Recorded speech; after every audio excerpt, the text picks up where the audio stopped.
Tangential acceleration अगर होती है तो एंगुलर एक्सीलरेशन भी होगी। दोनों एक दूसरे से रिलेटेड है क्योंकि दोनों को प्रोड्यूस करने वाली जो फोर्स थी वो सेम थी, टेंजेंशियल फोर्स थी या टार्क था।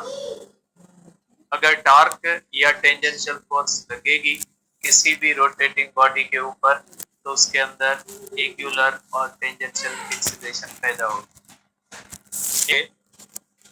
चेंज मैग्नीट्यूड चेंज होने की वजह से जो एक्सीलरेशन पैदा होती है वो टेंजेंशियल एक्सीलरेशन है और एंगल चेंज होने की वजह से जो एक्सीलरेशन पैदा होती है वो एंगुलर एक्सीलरेशन होती है। आज हम तीसरे किस्म की एक्सीलरेशन पढ़ेंगे जिसको कहा जाता है सेंट्रीपिटल एक्सीलरेशन। कि ये जो सेंट्रीपिटल एक्सीलरेशन जो होती है वो क्या होती है और सेंट्रीपिटल एक्सीलरेशन किस वजह से पैदा होती है। तो आज डिस्कस करते हैं बेटा हम सेंट्रीपिटल एक्सीलरेशन के बारे में।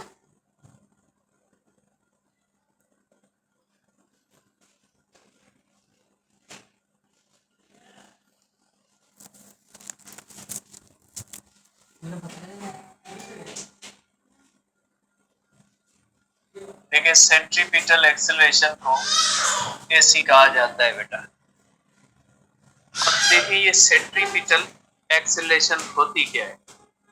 देखिए बेटा हमने सर्कुलर मोशन के अंदर पढ़ा है कि जब कोई भी बॉडी सर्किल में मूव करती है तो उसकी टेंजेंशियल वेलोसिटी का डायरेक्शन कंटीन्यूअसली चेंज हो रहा होता है। तो टेंजेंशियल वेलोसिटी का अगर डायरेक्शन चेंज होता है तो डायरेक्शन के चेंज होने की वजह से जो एक्सीलरेशन आती है उस एक्सीलरेशन को सेंट्रीपिटल एक्सीलरेशन कहा जाता है। टेंजेंशियल वेलोसिटी दो एक्सीलरेशंस प्रोड्यूस करती है। अगर टेंजेंशियल वेलोसिटी का मैग्नीट्यूड चेंज होता है तो टेंजेंशियल एक्सीलरेशन पैदा होता है और टेंजेंशियल वेलोसिटी का डायरेक्शन जब चेंज होता है तो डायरेक्शन के चेंज होने की वजह से जो एक्सीलरेशन पैदा होती है उसको सेंट्रीपिटल एक्सेलरेशन कहा जाता है।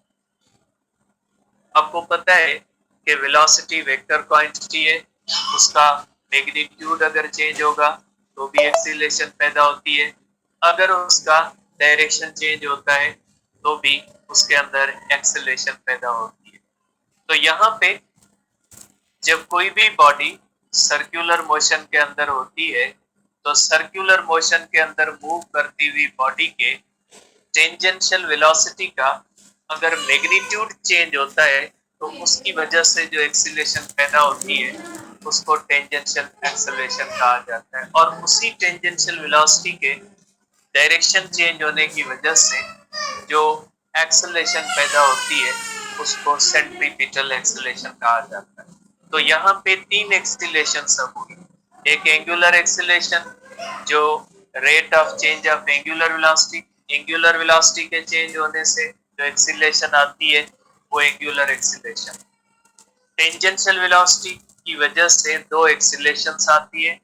टेंजेंशियल वेलोसिटी का मैग्नीट्यूड अगर चेंज होता है तो उसकी वजह से टेंजेंशियल एक्सीलरेशन आती है। टेंजेंशियल वेलोसिटी का डायरेक्शन अगर चेंज होता है तो उसकी वजह से जो एक्सीलरेशन आती है उसको सेंट्रीपिटल एक्सीलरेशन कहा जाता है। तो पहले मैं डेफिनेशन लिखता हूँ, उसके बाद इसको देखते हैं कि ये किस वजह से डायरेक्शन चेंज होता है। तो आप कहोगे कि एक्सीलरेशन प्रोड्यूस्ड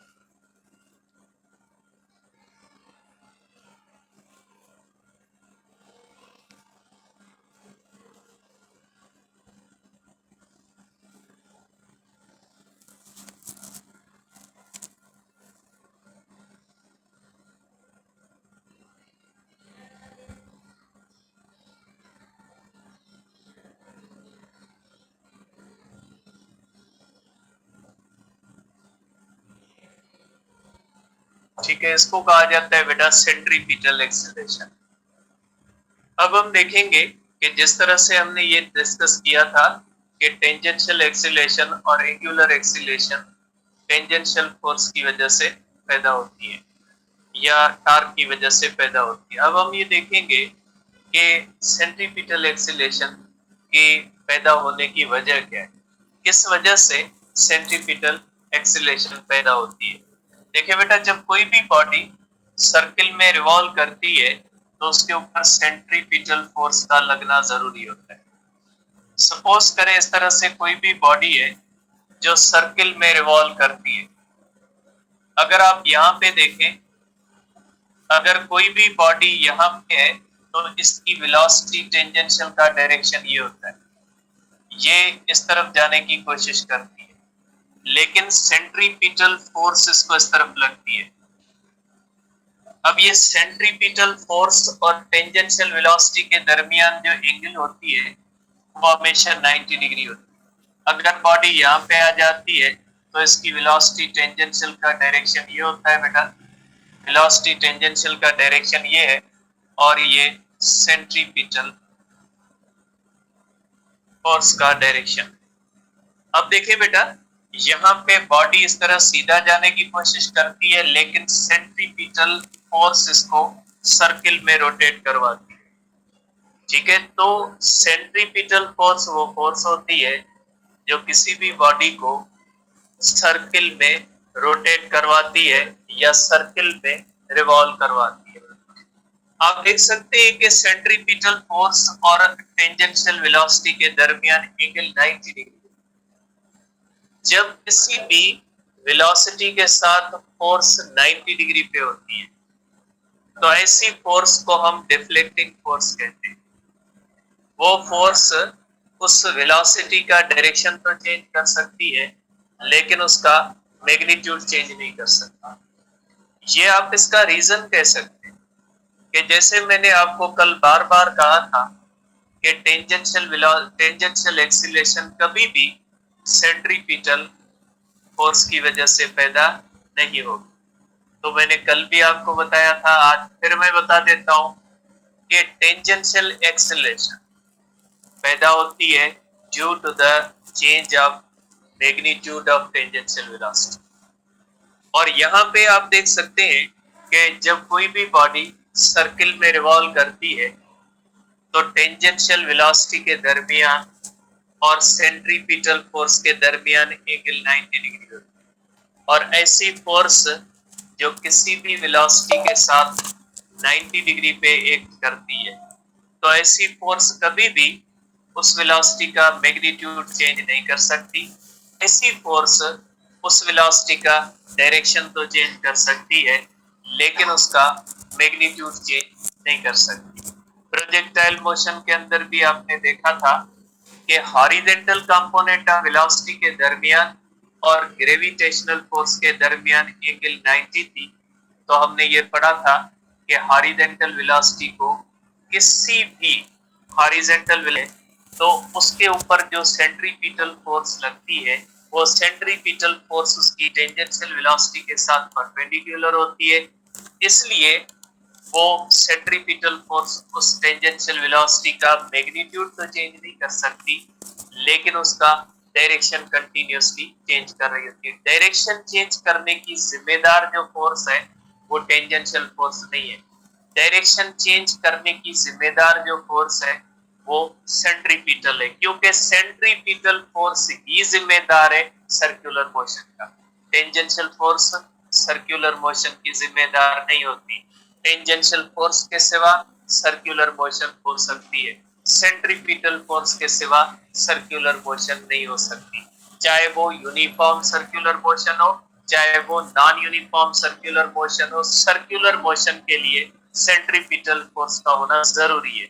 सर्कुलर मोशन के अंदर बॉडी को सर्किल में रिवॉल्व करवाने वाली फोर्स सेंट्रीपिटल होती है। अगर सेंट्रीपिटल फोर्स ही नहीं होगी तो वो बॉडी सर्किल में कैसे मूव करेगी? इसलिए सेंट्रीपिटल फोर्स का होना जरूरी होता है। इसलिए हम कहेंगे कि जब कोई भी बॉडी सर्किल में रिवॉल्व करेगी तो उसके ऊपर सेंट्रीपिटल फोर्स होगी, और सेंट्रीपिटल फोर्स जो होगी वो टेंजेंशियल वेलोसिटी से हमेशा परपेंडिकुलर होगी, और परपेंडिकुलर होने की वजह से सेंट्रीपिटल फोर्स कभी भी टेंजेंशियल वेलोसिटी का मैग्नीट्यूड चेंज नहीं कर सकती, इसलिए वो कभी भी टेंजेंशियल एक्सीलरेशन पैदा नहीं कर सकती। लेकिन उसका डायरेक्शन चेंज करने की, कंटिन्यूअसली डायरेक्शन चेंज करने की जिम्मेदार यही सेंट्रीपिटल फोर्स है। इसलिए हम कहते हैं कि टेंजेंशियल वेलोसिटी का डायरेक्शन सेंट्रीपिटल फोर्स चेंज करती है, और डायरेक्शन के चेंज होने की वजह से जो एक्सीलरेशन पैदा होती है वो एक्सीलरेशन भी सेंट्रीपिटल फोर्स की वजह से ही पैदा होती है। इसीलिए उसका डायरेक्शन भी सेंटर की तरफ है, क्योंकि सेंट्रीपिटल फोर्स की वजह से होती है, और सेंट्रीपिटल फोर्स का direction always towards centre of circulation path होता है। इसलिए न्यूटन का लॉ कहता है कि एक्सीलरेशन का डायरेक्शन वही होगा जो फोर्स का होगा। जैसे टेंजेंशियल फोर्स जो एक्सीलरेशन पैदा करती है उसका डायरेक्शन हमेशा टेंजेंशियल होता है, कल हमने देखा था। इसी तरह से जो सेंट्रीपिटल एक्सीलरेशन होती है वो सेंट्रीपिटल फोर्स की वजह से होती है। सेंट्रीपिटल फोर्स का direction towards centre of circulation path होता है, इसलिए सेंट्रीपिटल एक्सीलरेशन का direction always towards centre of circulation path होगा। ठीक है, तो आप कहेंगे कि सेंट्रीपिटल एक्सीलरेशन फिर हर सर्कुलर मोशन के अंदर मौजूद होगी। यूनिफॉर्म सर्कुलर मोशन के अंदर भी सेंट्रीपिटल एक्सीलरेशन एग्जिस्ट करेगी, क्योंकि यूनिफॉर्म सर्कुलर मोशन के अंदर भी सेंट्रीपिटल फोर्स लगती है, और यूनिफॉर्म सर्कुलर मोशन के अंदर भी सेंट्रीपिटल फोर्स उसका टेंजेंशियल वेलोसिटी का डायरेक्शन चेंज करके उसके अंदर एक्सीलरेशन प्रोड्यूस कर रही होती है। इसलिए हम कहेंगे कि centripetal acceleration uniform circular motion के अंदर भी होगी, और centripetal acceleration non uniform circular motion के अंदर होगी। नॉन यूनिफॉर्म सर्कुलर मोशन के अंदर तीनों एक्सीलरेशंस होंगे, angular acceleration, tangential acceleration, centripetal acceleration. जबकि यूनिफॉर्म सर्कुलर मोशन के अंदर सिर्फ एक एक्सीलरेशन होगी, और वो कौन सी होगी? वो होगी सेंट्रीपिटल एक्सीलरेशन। तो आप कहोगे, इसके बारे में आप ये कहोगे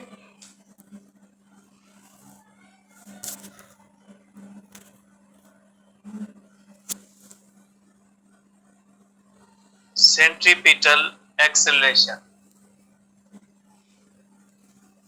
Centripetal acceleration is produced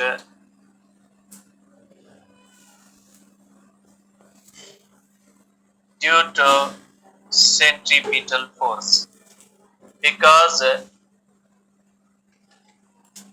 centripetal force is always perpendicular to velocity tangent.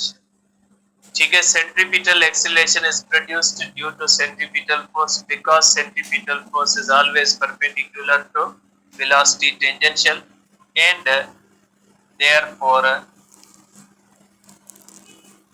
always changes direction of vt beta. Centripetal acceleration जो होती है, तो सेंट्रीपिटल फोर्स जो होती है टेंजेंशियल वेलोसिटी से परपेंडिकुलर होती है, इसलिए उसका कंटीन्यूअसली डायरेक्शन चेंज करके उसके अंदर सेंट्रीपिटल एक्सीलरेशन पैदा करती है। ठीक है, सेंट्रीपिटल एक्सीलरेशन हर सर्कुलर मोशन के अंदर मौजूद होगी, क्योंकि यूनिफॉर्म सर्कुलर मोशन के अंदर भी अगर आप देखोगे तो यूनिफॉर्म सर्कुलर मोशन के अंदर भी हमने बार बार डिस्कस किया है कि टेंजेंशियल वेलोसिटी का डायरेक्शन जो होता है, टेंजेंशियल वेलोसिटी का डायरेक्शन कंटीन्यूअसली चेंज हो रहा होता है। तो आप कहेंगे कि चाहे यूनिफॉर्म सर्कुलर मोशन हो, चाहे नॉन यूनिफॉर्म सर्कुलर मोशन हो, टेंजेंशियल वेलोसिटी का डायरेक्शन तो हर मोशन के अंदर चेंज होगा, हर सर्कुलर मोशन के अंदर चेंज होगा। इसलिए सेंट्रीपिटल एक्सीलरेशन जो होगी वो हर सर्कुलर मोशन के अंदर एग्जिस्ट करेगी, चाहे वो यूनिफॉर्म हो चाहे वो नॉन यूनिफॉर्म। लेकिन जो कल वाली हमने दोनों एक्सीलरेशंस पढ़ी थी, एक एंगुलर एक्सीलरेशन पढ़ी थी, दूसरी टेंजेंशियल एक्सीलरेशन पढ़ी थी, उन दोनों का जो ताल्लुक है वो सिर्फ और सिर्फ नॉन यूनिफॉर्म सर्कुलर मोशन के साथ होता है। ठीक है, तो आप कहोगे कि centripetal acceleration exists in all types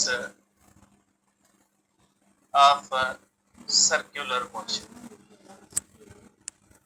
चाहे वो टाइप्स का मकसद है uniform and non uniform circular motion. ठीक है बेटा, तो ये हो गए हमारे पास। इस तरह से जो है वो आप कह सकते हैं कि हमारे पास टेंजेंशियल वेलोसिटी दो एक्सीलरेशंस पैदा करती है।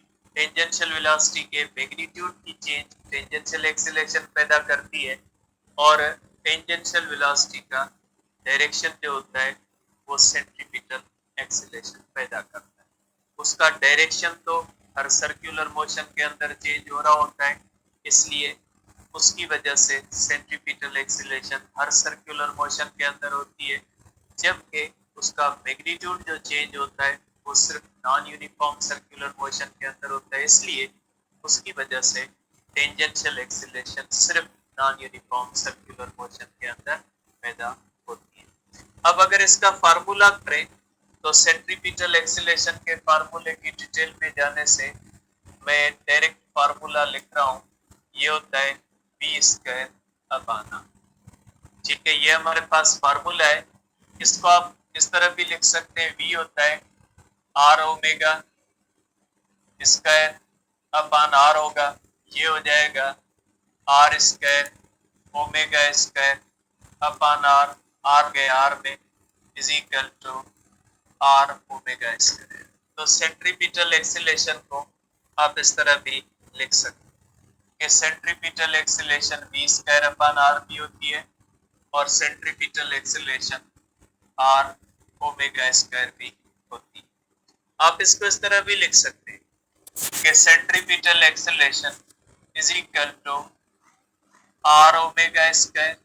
ओमेगा होता है हमारे पास 2 pi upon T whole square, ये हो जाएगा 4 pi square r upon T square. इस तरह भी आप इसको लिख सकते हैं, ये फार्मूला भी इसका हो सकता है। आप इसको आगे भी ले जा सकते हैं इस तरह से कि centripetal acceleration is equal to 4 pi square r upon T square. 1 upon T होता है फ्रीक्वेंसी के बराबर, is equal to 4 pi square r frequency square. आप इसको इस सेंस में भी लिख सकते हैं। ये फार्मूला भी आप सेंट्रीपिटल एक्सीलरेशन का कर सकते हैं। ठीक है, तो ये हो गई हमारे पास बेटा, ये जो है वो सेंट्रीपिटल एक्सीलरेशन के फार्मूलास के सेंट्रीपिटल एक्सीलरेशन क्या होती है या उसको किन फार्मूला से कैलकुलेट किया जा सकता है। अब हमने यहाँ पे डिस्कस किया कि सेंट्रीपिटल एक्सीलरेशन चाहे टेंजेंशियल एक्सीलरेशन।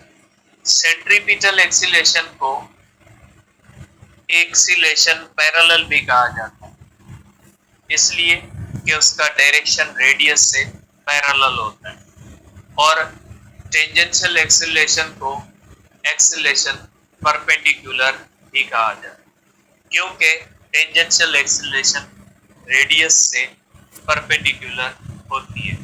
तो ये दोनों एक्सीलरेशन एक ही चीज की वजह से होती है, देयरफॉर आप इसको कह सकते हैं कि tangential acceleration is also called acceleration perpendicular. ये परपेंडिकुलर की सिंबल है बेटा, इसका मकसद है परपेंडिकुलर। और सेंट्रीपिटल एक्सीलरेशन जो होती है ये कहलाती है एक्सीलरेशन पैरेलल, और ये जो सिंबल होती है बेटा ये सिंबल होती है पैरेलल की। ये इसलिए कहा जाता है कि tangential acceleration is perpendicular to radial vector और centripetal acceleration is parallel radial vector बेटा। यहाँ पे स्टूडेंट्स को बहुत ज्यादा कंफ्यूजन होती है किस बात में, पैरेलल में या एंटी पैरेलल। बेटा पैरेलल की डेफिनेशन आपने शायद नहीं पढ़ी, क्योंकि मैथ्स आप लोग बहुत ही कम पढ़ते। मैथ न पढ़ने की वजह से आप लोगों के हालात ये हैं कि आप पैरेलल और एंटी पैरेलल को एक अलग चीज मानते हैं। बेटा पैरेलल की डेफिनेशन ये हो कि दो चीजों के दरमियान इक्वल स्पेसिंग हो। पैरेलल की डेफिनेशन में कभी नहीं कहा कि दोनों में स्पेस भी इक्वल हो और डायरेक्शन भी सेम हो तो पैरेलल। डायरेक्शन का कोई ताल्लुक पैरेलल से नहीं होता। ये वेक्टर के अंदर टर्मिनोलॉजी इस्तेमाल की जाती है, लेकिन मैथमेटिक्स कहती है पैरेलल का मकसद है वो लाइंस जिनके दरमियान स्पेसिंग इक्वल हो। फिर उनके दरमियान भले एंगल 180 हो, भले उनके दरमियान एंगल 0 हो, पैरेलल कहलाए। तो बेटा आप मैथ न पढ़ने के आपके ऊपर बहुत ज्यादा गहरे असरात हैं और आपकी हालत कभी कभी ऐसी चीजें आप भेजते हो कि आपके ऊपर जो है वो कहते हैं ना, आपके ऊपर रहम आना शुरू हो जाता है कि आप किस लेवल पे आके खड़े हो और आप देखते हो कि दुनिया के साथ कॉम्पीट कर। ऐसी मैथ के साथ आप किसी के साथ कॉम्पीट नहीं कर सकते। आप समझते हो कि मैथ या फिजिक्स अलग है मेडिकल से, लेकिन मैं बहुत सारी चीजें पहले मैं भी ये समझता था कि आपकी बात सही है, इनका कोई ताल्लुक नहीं होता मेडिकल के साथ। लेकिन मैं अब कभी कभी यहाँ पे बैठा होता हूँ सर के बायोलॉजी का क्लास में जब देख रहा होता हूँ कभी कभी, तो उसके अंदर ऐसी चीजें भी आ रही होती हैं जिनका कॉन्सेप्ट आपको इसलिए क्लियर नहीं होता कि आपको फिजिक्स के बहुत सारे कॉन्सेप्ट नहीं आते। ठीक है, पूरा सिस्टम में देख रहा होता हूँ कैसे करंट की पल्सेस आ रही होती है, जा रही होती है, और कैसे हाइड्रोलिक सिस्टम काम कर रहा होता है, कैसे गेट्स कम हो रहे हैं, ज्यादा हो रहे हैं। तो ये आपकी मैट्रिक की मैथ अगर अच्छी तरह पढ़ी हुई होती तो मुझे नहीं लगता इन चीजों को समझने में आपको मसला होगा। बहरहाल आपकी अपनी थिंकिंग है, मेरी अपनी थिंकिंग है। लेकिन बेटा ये जो होता है इस तरह से जो है पैरेलल और एंटी पैरेलल का कॉन्सेप्ट कोई नहीं होता। पैरेलल एंटी पैरेलल एक ही बात होती है, इसलिए पैरेलल को भी आप पैरेलल कहेंगे, एंटी पैरेलल को भी आप पैरेलल ही कहते हैं। इसलिए मैंने कहा centripetal acceleration is parallel to radius. आप हमेशा ये समझोगे कि एंटी पैरेलल थी, जब हमने पैरेलल कह दी तो एंटी पैरेलल उसके अंदर आ गया। आप इसको इस सेंस में भी देख सकते हैं कि जैसे आपने लोअर क्लासेस के अंदर जो एडिशन के बारे में पढ़ा है कि एडिशन के रूल्स तो हम पढ़ते हैं लेकिन सब्ट्रैक्शन के रूल हम नहीं पढ़ते, क्योंकि एडिशन के अंदर ही सब्ट्रैक्शन आ जाती है, सेम रूल्स इसके अंदर होते हैं। ठीक है, तो ये इसी तरह से पैरेलल का मकसद जो होता है वो 0 भी पैरेलल कहलाती है, 180 भी पैरेलल ही कहलाएगी। जनरल टर्म हम इसके अंदर इस्तेमाल कर रहे होते हैं। तो ये centripetal acceleration is parallel to radius. ठीक है, कैसे होता है मैं यहाँ पे फिगर बना देता हूँ ताकि आपको यहाँ पे ये चीज क्लियर हो जाए। सपोज करें बेटा ये इस तरह से कोई भी बॉडी सर्किल में जब रिवॉल्व करती है, ठीक है, ये बेटा इसका हो गया, ये बॉडी है, अब इसका ये हो गया बेटा रेडियस। इसके रेडियस का डायरेक्शन ये होता है बेटा, रेडियस का डायरेक्शन ऑलवेज अवे होता है बेटा, और सेंट्रीपिटल एक्सेलरेशन का direction always towards centre of circulation path होता है बेटा, और टेंजेंशियल एक्सेलरेशन का डायरेक्शन हमेशा tangent to the circulation path होता है। अब आपको ये बात समझ में आ गई होगी कि इसका फिगर में क्या मतलब होता है। ठीक है, अब आ जाते हैं रिजल्टेंट एक्सेलरेशन।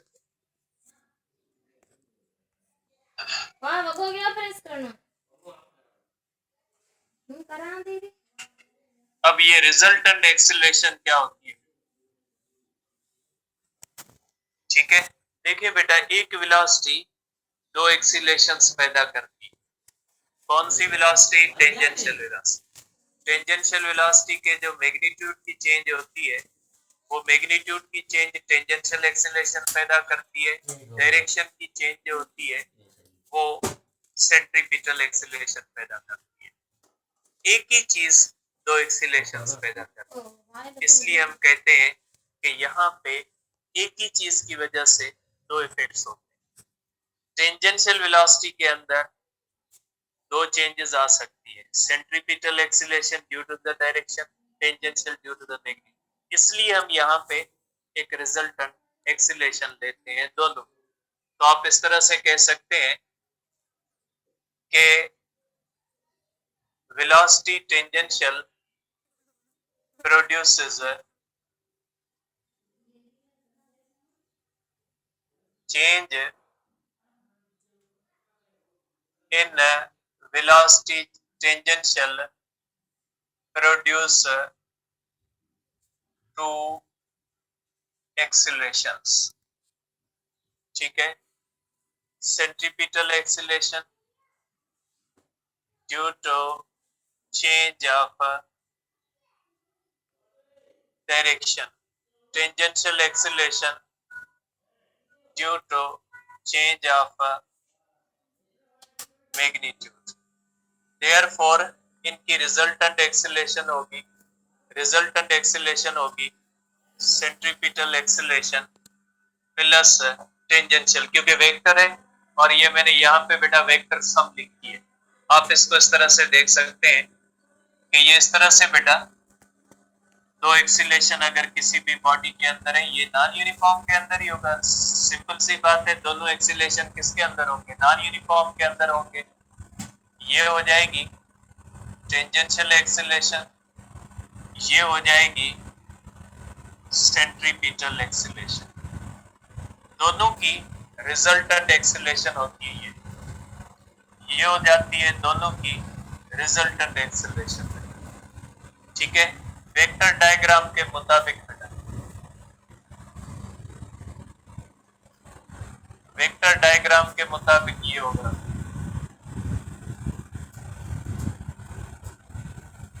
ये टेंजेंशियल एक्सीलरेशन बेटा वेक्टर डायग्राम के मुताबिक ये होगा।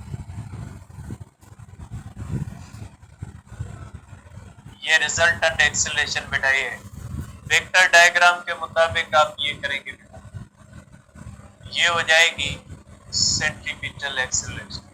ये कंडीशन आ जाती है बेटा, ये रिजल्टेंट एक्सीलरेशन, ये हो जाएगी हमारे पास टेंजेंशियल एक्सीलरेशन और ये हो जाएगी centripetal. Head to tail rule के मुताबिक ये हो जाएगा टेंजेंशियल एक्सीलरेशन प्लस AC। और आपको पता है एडिशन ऑफ वेक्टर कम्यूटेटिव है, देयरफॉर आप AC प्लस AT भी लिख सकते हैं, कोई मसला नहीं। ऑर्डर चेंज करने से एडिशन ऑफ वेक्टर पे कोई फर्क नहीं पड़ता। एडिशन ऑफ वेक्टर कम्यूटेटिव है, सेकंड चैप्टर के अंदर आपने पढ़ा है। अब अगर आप इसका मैग्नीट्यूड निकालो तो मैग्नीट्यूड निकालने का फार्मूला ये होता है, ये जो होती है रिजल्टेंट एक्सीलरेशन होगी प्लस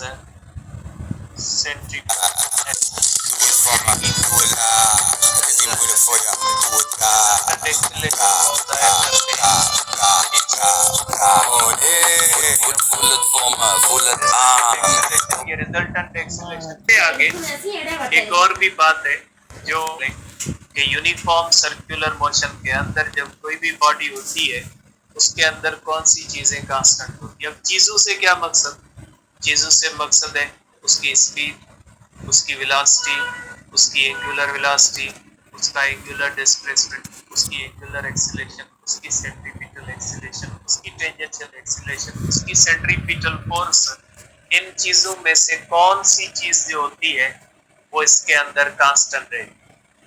बेटा जब कोई भी बॉडी यूनिफॉर्म सर्कुलर मोशन के अंदर होती है तो उसकी स्पीड कांस्टेंट रहती है, उसकी एंगुलर वेलोसिटी कांस्टेंट रहती है, उसकी एंगुलर फ्रीक्वेंसी कांस्टेंट रहती है, उसकी फ्रीक्वेंसी कांस्टेंट रहती है, उसका टाइम पीरियड कांस्टेंट। तो मैं ये लिख लेता हूं कि in uniform circular motion, in uniform circular motion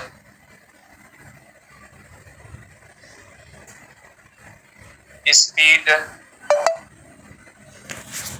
angular velocity, ठीक है, और बेटा टाइम पीरियड,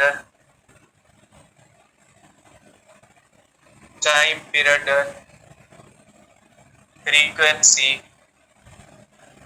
एफ, बेटा frequency F, number of revolution and angular frequency, बेटा टाइम पीरियड कैपिटल टी, बेटा ठीक है, and angular frequency remains constant,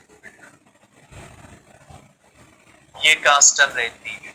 अगर कोई भी बॉडी यूनिफॉर्म सर्कुलर मोशन के अंदर है, उसकी स्पीड कांस्टेंट होती है, उसकी टाइम पीरियड कांस्टेंट होता है, उसके हर रिवॉल्यूशन का टाइम सेम होता है। अगर एक रिवॉल्यूशन 5 सेकंड के अंदर है, दूसरा भी 5 के, तीसरा भी 5 के, चौथा भी 5 के, हर रिवॉल्यूशन का टाइम सेम होता है और नंबर ऑफ रिवॉल्यूशन पर सेकंड भी सेम होता है, फ्रीक्वेंसी भी सेम होती है, नंबर ऑफ रेडियन पर सेकंड भी इक्वल होता है। तो यूनिफॉर्म सर्कुलर मोशन के अंदर ये चीजें यूनिफॉर्म रहती है। अब आपके माइंड में होगा कि यूनिफॉर्म सर्कुलर मोशन के अंदर सेंट्रीपिटल फोर्स और सेंट्रीपिटल एक्सीलरेशन यूनिफॉर्म रहती है या नहीं रहती। यूनिफॉर्म सर्कुलर मोशन के अंदर सेंट्रीपिटल फोर्स और सेंट्रीपिटल एक्सीलरेशन जो होती है उनका मैग्नीट्यूड तो कांस्टेंट रहता है, लेकिन दोनों वेक्टर है, उनका डायरेक्शन कंटिन्यूसली चेंज होते हैं। बहुत ही इंपॉर्टेंट बात है, इसको ध्यान में रखिएगा कि सर्कुलर मोशन के अंदर सेंट्रीपिटल एक्सीलरेशन और सेंट्रीपिटल फोर्स के बारे में हम नहीं कह सकते कि वो यूनिफॉर्म है। अब आपके माइंड में ये आएगा कि ऐसे यूनिफॉर्म नहीं है, उनका मैग्नीट्यूड सेम रहता है। अगर किसी रोटेटिंग बॉडी पे सेंट्रीपिटल फोर्स 10 न्यूटन लग रही है और वो यूनिफॉर्म सर्कुलर मोशन में, तो सेंट्रीपिटल फोर्स 10 ही रहेगी। जब सेंट्रीपिटल फोर्स का मैग्नीट्यूड एक जैसा रहता है, उसकी सेंट्रीपिटल एक्सीलरेशन का मैग्नीट्यूड भी एक जैसा रहता है, तो फिर मैं कैसे कह रहा हूँ कि वो यूनिफॉर्म नहीं रहता? उनका डायरेक्शन कंटिन्यूसली चेंज हो रहा हो। सेंट्रीपिटल फोर्स और सेंट्रीपिटल एक्सीलरेशन का डायरेक्शन कंटिन्यूसली चेंज हो रहा होता है। अब आप सोचोगे कि इनका डायरेक्शन तो ऑलवेज सेंटर ऑफ सर्किल की तरफ होता है। सेंटर ऑफ सर्किल आपने कभी डायरेक्शन में पढ़ा है? अगर आपने वेक्टर कभी पढ़ा है तो उसमें आपने ये पढ़ा होगा वेक्टर वो होता है जिसको डायरेक्शन होता है। अब कौन सा डायरेक्शन होता है वो भी पता लगता है हमें, या ईस्ट हो या वेस्ट हो या नॉर्थ हो या साउथ हो या अपवर्ड हो या डाउनवर्ड। डायरेक्शन ये 6 होती है। अगर किसी का डायरेक्शन ईस्ट है, किसी का नॉर्थ है, वेस्ट है, साउथ है, अपवर्ड है, डाउनवर्ड है, तो वो वेक्टर है। हर डायरेक्शन नहीं होता, तो टुवर्ड्स सेंटर ऑफ सर्किल पे डायरेक्शन नहीं होता। ठीक है, याद रखिएगा जब हम कहते हैं कि सेंट्रीपिटल एक्सीलरेशन और सेंट्रीपिटल फोर्स का direction always towards centre of circle होता है, तो सेंटर ऑफ सर्किल की तरफ सेंटर ऑफ सर्किल डायरेक्शन थोड़ी होता है।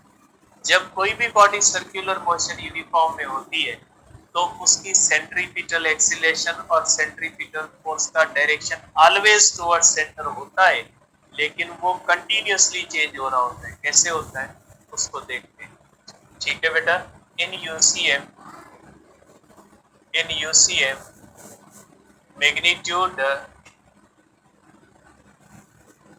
magnitude of centripetal acceleration and centripetal force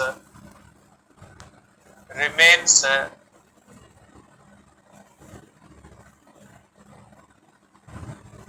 is constant, but their direction continuously changes. Therefore, we can say that centripetal acceleration and centripetal force are not constant in UCN. They are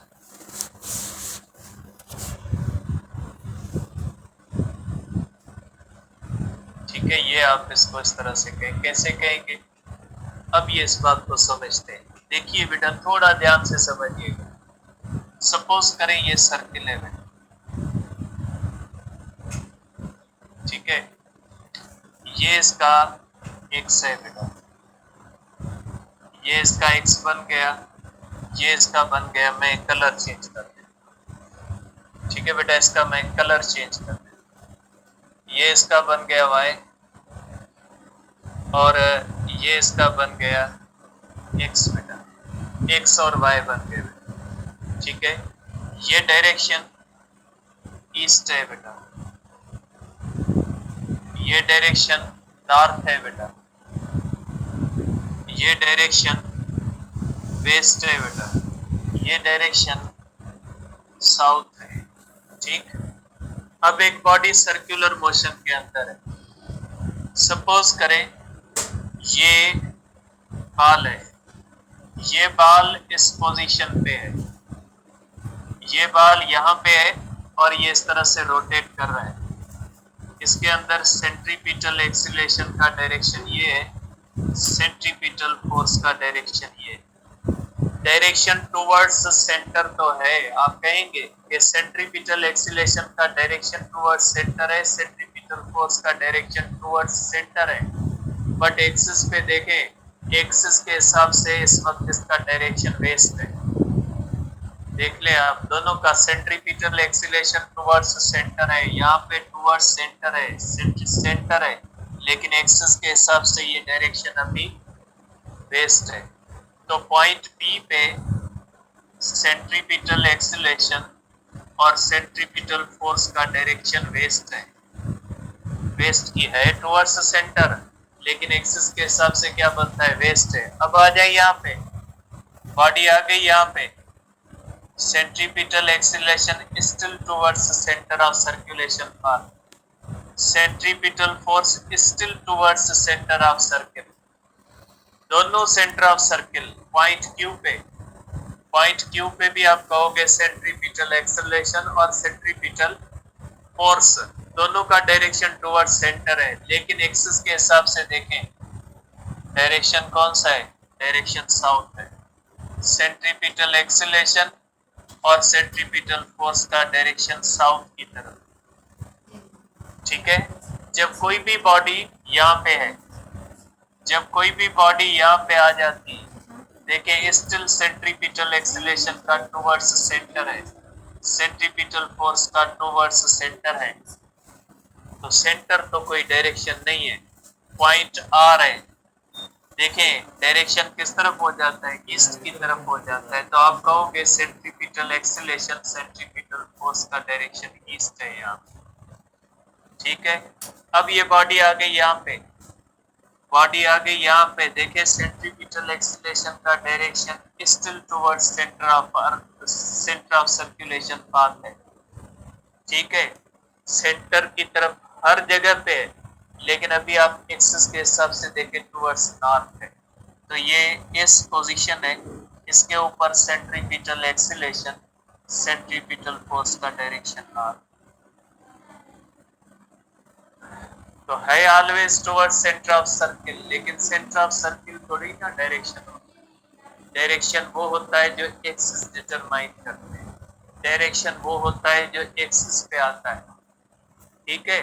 तो यही होता है, इसलिए हम कहते हैं कि uniform circular motion के अंदर, यूनिफॉर्म सर्कुलर मोशन के अंदर सेंट्रीपिटल एक्सीलरेशन और सेंट्रीपिटल फोर्स का मैग्नीट्यूड तो कांस्टेंट रहता है, लेकिन एज अ वेक्टर उनका डायरेक्शन कंटिन्यूअसली चेंज हो रहा होता है। रेडियस का भी यही होता है, यहाँ पे रेडियस का डायरेक्शन ईस्ट है, यहाँ पे रेडियस का डायरेक्शन नॉर्थ है, यहाँ पे और किसी भी पोजीशन पे आप देख लें। सपोज करें ये बॉडी यहाँ पे आ जाती है, तो सेंट्रीपिटल एक्सीलरेशन इस तरफ होती है, सेंट्रीपिटल फोर्स इस तरफ होती है, और ये डायरेक्शन कौन सा हो जाएगा, ये डायरेक्शन ईस्ट और साउथ हो जाएगा। तो इस जगह पे इसका डायरेक्शन जो होता है ये इसका ईस्ट ऑफ साउथ होता है, क्योंकि ये डायरेक्शन इस तरह से जब आएगा तो किसके दरमियान आएगा, ईस्ट और साउथ के दरमियान आएगा। ठीक है, तो ये इसका डायरेक्शन कंटिन्यूसली चेंज हो रहा होता है। इसलिए यूनिफॉर्म सर्कुलर मोशन के अंदर सेंट्रीपिटल फोर्स और सेंट्रीपिटल एक्सेलरेशन का मैग्नीट्यूड तो कांस्टेंट रहता है, लेकिन उनका डायरेक्शन कंटिन्यूसली चेंज हो रहा है। अब आ जाते हैं आखिरी बात इसकी, ये भी एसटीपी के अंदर कही गई है। जो आपका नया बुक आ रहा है उसके अंदर ये चैप्टर शामिल है फिजिक्स का। आपके लिए नहीं होगा बुक, जो नई बैचेस आएंगी फर्स्ट ईयर की, उसके लिए जो फिजिक्स का नया बुक आ रहा है उसके अंदर जो अल्टरनेटिंग करंट का चैप्टर आ रहा है उसके अंदर ये कॉन्सेप्ट है। एक्चुअली ये कॉन्सेप्ट अल्टरनेटिंग करंट का है जिसको यहाँ पे अप्लाई किया गया, लेग्स और लीड्स। ये कॉन्सेप्ट क्या होता है बेटा, देखें इसमें ये कहा जाता है बेटा कि velocity tangential leads radius by 90 degree, या आप ये कह सकते हैं कि radial vector lags velocity tangential by 90 degree. Leads और लेग्स का कंसेप्ट है। लीड क्या होता है, लेग क्या होता है। लीड का मकसद है आगे, लेग का मकसद है पीछे। अब यहाँ पे मैंने लिखा है velocity tangential leads radial vector by 90। क्या मतलब इसका, इसका मतलब ये हुआ कि टेंजेंशियल वेलोसिटी, रोटेटिंग बॉडी की टेंजेंशियल वेलोसिटी हमेशा रेडियस से आगे भागेगी 90 डिग्री से। मींस टेंजेंशियल वेलोसिटी किसी भी पोजीशन पे आप देखोगे तो वो रेडियस से हमेशा 90 डिग्री आगे होगा। कैसे होगा देखते हैं। देखिए सपोज करें ये कोई भी बॉडी सर्कल में रिवॉल्व करती है। सपोज करें बेटा ये बॉडी सर्कल में, देखें ये बॉडी है, इसका रेडियस ये है और वेलोसिटी टेंजेंशियल ये है। देखें आप इस पोजीशन P का ग्राफ बनाएं, ये आ गया पोजीशन P का ग्राफ। एक्सिस पे ग्राफ हमेशा एक्सिस पे बनता है। रेडियस बनाएं, ये बन गया रेडियस। रेडियस की एंगल कौन सी होती है, थीटा इज इक्वल टू 0, क्योंकि एंगल हमेशा एक्स एक्सिस से शुरू की जाती है। वेलोसिटी टेंजेंशियल, वेलोसिटी टेंजेंशियल ये बनेगी वेलोसिटी टेंजेंशियल। वेलोसिटी टेंजेंशियल का डायरेक्शन कौन सा है, 90 डिग्री है। तो आप देख सकते हैं अगर ग्राफ पे आप बनाओगे तो रेडियस 0 पे बनता है, वेलोसिटी टेंजेंशियल कहाँ पे बनती है, 90 पे बनती है। मींस वेलोसिटी टेंजेंशियल 90 डिग्री आगे बन गई किससे, रेडियस से। अब आ जाए दूसरी पोजीशन पे, पोजीशन Q पे बॉडी आ गई, रेडियस घूम के आ गया 90 पे, वेलोसिटी टेंजेंशियल भाग के चली गई 180 पे। पोजीशन Q का ग्राफ बना लें। ठीक, ये पोजीशन Q का ग्राफ, रेडियस कहाँ पे बनेगा, रेडियस बन गया ये 90 डिग्री पे रेडियस बना, लेकिन वेलोसिटी टेंजेंशियल भाग के 180 पे आ गई। ये इससे कितना आगे है, 90 डिग्री आगे है। जब रेडियस 90 पे बना, वेलोसिटी टेंजेंशियल भाग के 180 पे आ गई, 90 डिग्री है। इसलिए हम कहते हैं रेडियल वेक्टर से वेलोसिटी टेंजेंशियल हर पोजीशन पे 90 डिग्री आगे ही आगे। इसको हम कहते हैं कि velocity tangential leads radial vector by 90 degree. या आप ये भी कह सकते हैं कि रेडियस हमेशा 90 डिग्री पीछे होता है, किससे, वेलोसिटी टेंजेंशियल से। इसलिए आप यहाँ पे कह सकते हैं, मैंने ये लाइन भी लिखी है, रेडियल लेग्स VT बाय 90, कि ये हमेशा 90 डिग्री पीछे होता है। अब दूसरी पॉइंट में लिखता हूं कि centripetal acceleration leads velocity tangential by 90, या velocity tangential lags centripetal acceleration by 90 degree. कैसे होता है, इसको भी आप बना सकते हैं बेटा, बहुत सारी चीजें ऐसी बनेगी। मैं 2-3 बनाता हूं। देखिए आप ये बना लें सर्किल, देखिए बेटा ये बन गया आपके पास, ये बन गई पोजीशन पी, वेलोसिटी टेंजेंशियल बेटा पोजीशन पी की, और ये बन गई सेंट्रीपिटल एक्सीलरेशन। ग्राफ बना है पोजीशन पी का बेटा, पोजीशन पी का बन गया ग्राफ बेटा। वेलोसिटी टेंजेंशियल कहां पे बनी, वेलोसिटी टेंजेंशियल 90 पे बनी, सेंट्रीपिटल एक्सीलरेशन 180 पे बनी। सेंट्रीपिटल एक्सीलरेशन 90 डिग्री से आगे बन गई, आप देख सकते हैं।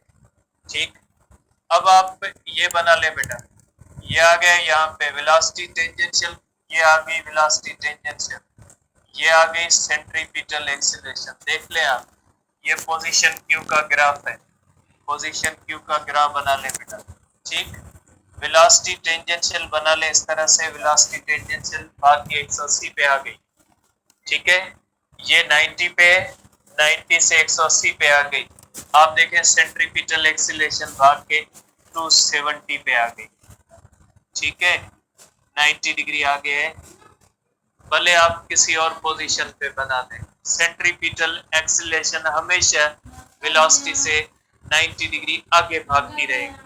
या आप ये कहोगे कि वेलोसिटी टेंजेंशियल हमेशा सेंट्रीपिटल से 90 डिग्री पीछे हो। अब आ जाते हैं तीसरी पॉइंट पे। ठीक है, तीसरी पॉइंट क्या होती है, तीसरी पॉइंट ये होती है कि centripetal acceleration leads R by 180 या आर लेग्स सेंट्रीपिटल बाय 180। कैसे होता है ये, जरूरी नहीं 90 और 180 पे भी भागते हैं एक दूसरे से। ठीक है, ये हो जाता है इस तरह से बेटा, आप देख सकते हैं ये हमारे पास बेटा पोजीशन पी है, रेडियस का डायरेक्शन ये होता है, सेंट्रीपिटल एक्सीलरेशन का डायरेक्शन ये होता है। बनाए ग्राफ आप इस तरह से, पोजीशन पी का बन गया ग्राफ बेटा, रेडियस बन गया यहाँ पे, सेंट्रीपिटल बन गई यहाँ पे, सेंट्रीपिटल इससे कितनी आगे, 180 डिग्री आगे है। ठीक है, आप बना ले यहाँ पे, ये बन गई इस पोजीशन पे, रेडियस बन गया इधर, सेंट्रीपिटल एक्सीलरेशन बन गई इधर। आप बना ले बेटा पोजीशन क्यू का ग्राफ, पोजीशन क्यू का ग्राफ इस तरह से बनेगा। देखें रेडियस ऊपर की तरफ है, ये बन गया रेडियस, सेंट्रीपिटल नीचे की तरफ है, सेंट्रीपिटल यहाँ पे भी 180 पे आगे भाग रहे। ठीक है, तो ये हो जाता है इस तरह से कि सेंट्रीपिटल एक्सीलरेशन जो होती है रेडियल वेक्टर से 180 डिग्री आगे भाग रही है, या रेडियस जो होता है वो सेंट्रीपिटल एक्सीलरेशन से हमेशा 180 डिग्री पीछे रहता है। ये बेटा ज्यादा कॉन्सेप्ट इस्तेमाल होता है अल्टरनेटिंग करंट के अंदर, जो आपका नया सिलेबस आएगा फिजिक्स का, उसके अंदर ये चैप्टर शामिल है, लीड सेट है। लेकिन आपके सिंध के अंदर इस चीज का जिक्र किया गया है, सेंट्रीपिटल एक्सीलरेशन के जो आखिरी पैरा है ना, उसके अंदर इसके लीड्स और लेग्स का जिक्र किया गया है, कौन सी चीज किससे लेग करती है, कौन सी चीज किसको लीड करती है। ठीक है बेटा, कल डिस्कस करेंगे इसे आगे। इसके बाद आपकी जो है बेटा नमाज की ब्रेक है, 7:30 बजे तक आप नमाज पढ़ लें, उसके बाद जो है वो आपकी केमिस्ट्री की क्लास होगी।